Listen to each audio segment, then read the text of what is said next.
Lad os alle sammen velkommen til den her video. Jeg ved godt, at det er 100 år siden, jeg sidst har lavet en reaktionsvideo. Det er faktisk sådan omkring 3 måneder siden, men det var fordi, jeg brændte lidt ud i det. Jeg havde ikke lige så meget lysten til det. Men jeg begyndte at få lysten tilbage, så det kan godt være, at jeg begynder at lave nogle flere af de her videoer. Men i hvert fald, i dag der skal vi reagere til Is your red the same as my red? Altså, er din rød den samme som min rød? Sådan den måde, der vi ser det på. Så ja, jeg tænker, lad os se den her video. Fordi den er på engelsk, så putter jeg bare lige undertekster på, lige for en god ordens skyld, så alle kan følge med. Men lad os se den. Hey, Vsauce, Michael here. This appears blue. Yes. This appears yellow, and this appears green. Those of us with normal color vision can probably agree, but that doesn't change the fact that color is an illusion. Color as we know it does not exist in the outside world, beyond us. Like altså nej, det er jo rigtigt nok, fordi det er jo vores øjne, der ligesom har lavet farve, så altså hvis vi ikke var, så var der jo ikke rigtig noget, der hed farve. Det er jo også det er vores hjerne, der har lavet det. Or protons do.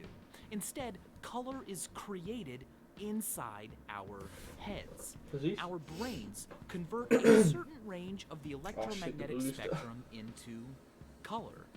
I can measure the wavelength of radiation, but I can't measure or observe the experience of a color inside your mind. Altså præcis, det kan jo godt, han kan jo godt se, hvad farve det skal være, men han kan ikke se, hvad farve jeg ser det som. Lad os nu sige, at han ser det som rød, og jeg også ser det som rød. Vi kalder det jo bare begge to rød, men det er ikke samme, det er jo ikke sikkert, at vi ser den samme farve. Det kan godt være, at hans rød, det er det samme som min blå, og så har vi bare lært begge to at kalde det for rød, fordi det er det, vi altid har set. Altså, det ved han jo ikke, om vi ser den samme farve. Det kan godt være, at jeg ser en anden farve, end han gør. Vi kalder den bare begge to rød, men ja, han ved ikke, om det er den samme, vi ser. Det er jo faktisk rigtigt. So, how do I know that when you and me look at a strawberry, and in my brain, this perception occurs, which I call red, that in your brain, a perception like this doesn't occur, which you have, of course, also learned to call red. We both call it red, we communicate effectively, and walk away, never knowing just how different each of our internal experiences really were. Of course, we already know that not everybody sees color in exactly the same way. One example would be color blindness. Yeah. But we can't diagnose and discuss these differences because people with the conditions fail to see things that most of us can. Conceivably, though, there could be ways of seeing that we use that cause colors to look differently in different people's minds without altering their performances on any tests we could come up with.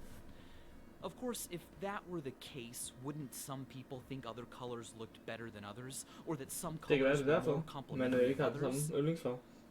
Well, yeah, but doesn't that already happen? This matters because it shows how fundamentally, in terms of our perceptions, we are all alone in our minds.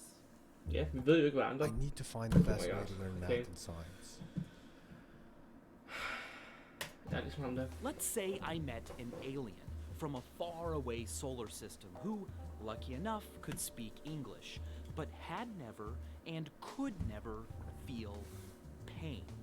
I could explain to the alien that pain is sent through A delta and C fibers to the spinal cord. The alien could learn every single cell and pathway and process and chemical involved in the feeling of pain. The alien could pass a biology exam about pain and believe that pain to us generally is a bad thing. But no matter how much he learned, the alien would never actually feel pain. Nej, altså det kan være, han aldrig har følt det før, men han kan stadig godt vide ting om det. Raw feelings, qualia. And our inability to connect physical phenomenon to these raw feelings, our inability to explain and share our own internal qualia, is known as the explanatory gap. This gap is confronted when describing color to someone who has been blind their entire life. Altså, det kan du ikke. Hvis der er en, der er blind, hvis der er en, der ikke kan farve, hvordan fanden vil du så nogensinde forklare ham, hvordan en farve ser ud? Altså, grøn, den er sådan lidt grøn. Altså, det kan du ikke. Has never been able to see. He has a YouTube channel where he describes what being blind is like. It's an amazing channel. Old school In one YouTube, video, he mand. talks about colors and Hvornår how er den egentlig strange fra?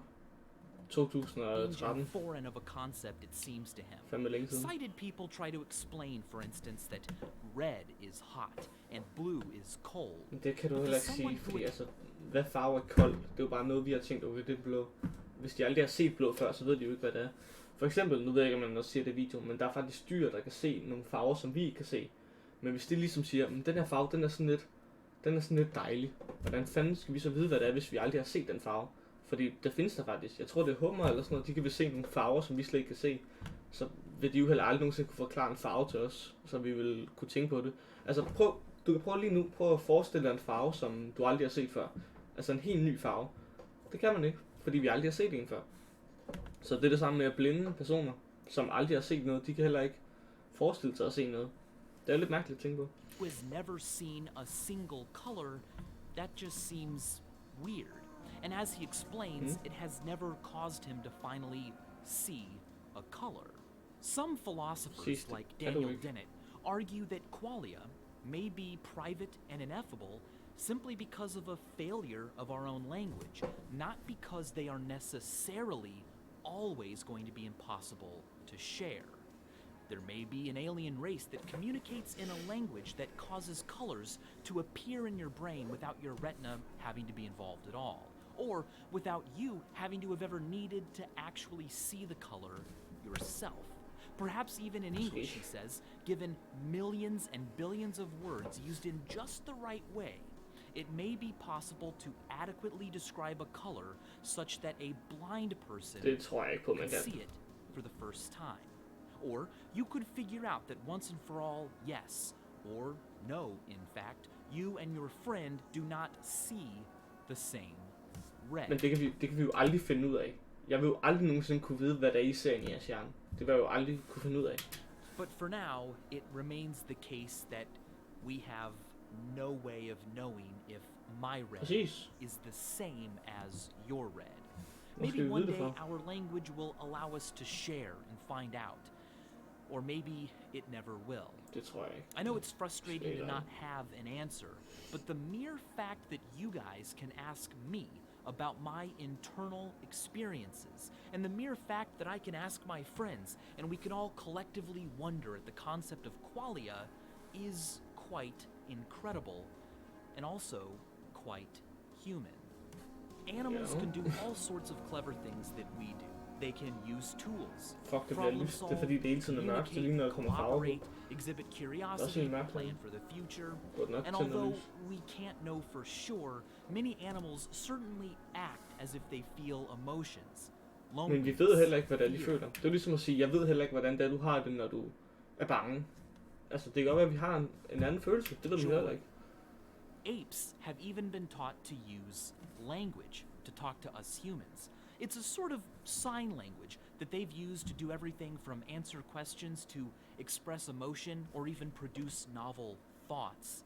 Unlike any other animal, these apes are able to understand language and form responses at about the level of a 2.5-year-old human child. But there's something that no signing ape has ever done.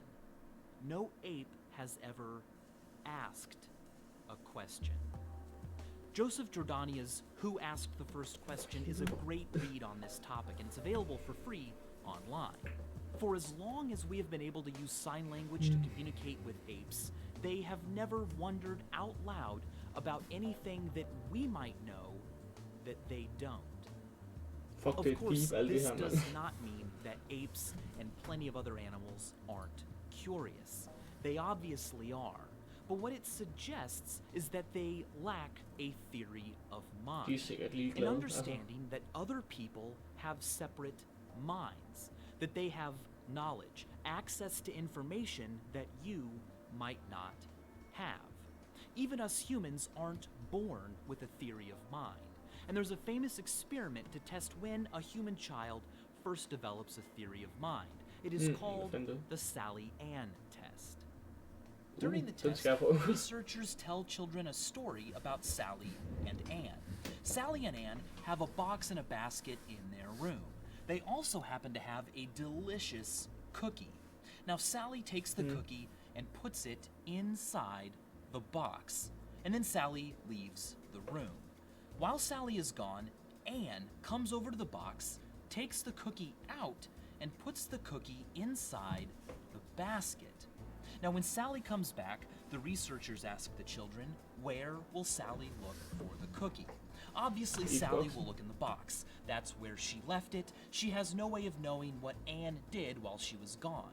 But until the age of about 4, children will insist that Sally will check the basket, because after all, that's where the cookie is. The child saw Anne move the cookie, so why wouldn't Sally also know? Yeah, Young children fail to realize that Sally's mental representation of the situation, her access to information, can be different than their own. And apes who know sign language but never ask us questions are doing the same thing. They're failing to recognize that other individuals have similar cognitive abilities and can be used as sources of information. So, we are all alone with our perceptions. We are alone in our own minds. We can both agree that chocolate tastes good, but I cannot climb into your consciousness and experience what chocolate tastes like. Det kan også være, at det er ikke noget lugter anderledes for jer. I never know if my red looks the same as your red, but I can ask. So stay human. Stay curious and let the entire world know that you are. And as always, thanks for watching. Super. Altså, spændende nok. Hold kæft, det blev mørkt nu. Spændende nok video. Den var lidt nørdet, men jeg så den poppe op, og så tænkte jeg, hvorfor ikke? Altså, det var meget sjovt at reagere på den, men i hvert fald, hvis du godt kunne lide den her video, husk at give den et like, husk at abonnere. Vi ses med næste. Hej.